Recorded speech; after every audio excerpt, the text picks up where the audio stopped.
అదేవిధంగా బాగా మీకు రైటింగ్ స్కిల్ కూడా బాగా ఉండాలి. అంటే దస్తూరి అనేది చాలా చక్కగా ఉండాలి. మీ యొక్క ఎగ్జామినేషన్ ప్రజెంటేషన్ అనేది మోస్ట్ ఇంపార్టెంట్. మీరు ఇప్పుడు మంచి మార్కులు వచ్చినాయంటే వాళ్ళు మంచి చదివే వాళ్ళు కాదు.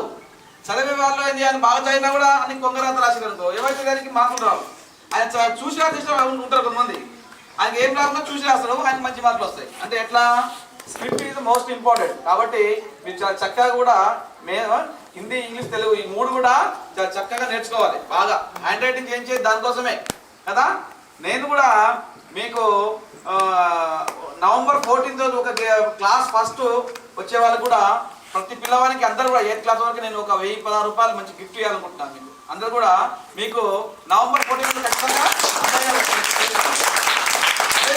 ఆ 1016లో అందరూ క్లాస్ ఫస్ట్ సెకండ్ వరకు 3 to 8 వరకు ఏదో ఒకటి మీకు ఆ 1000 రూపాయలు మంచి గిఫ్ట్ కానీ ఏదైనా సరే వస్తు రూపాయలు కానీ నగదు రూపాయలు కానీ, నగదు రూపాయలు కాబట్టి వస్తు రూపంలో అందజేయాలనుకుంటున్నాను. ఆ విధంగా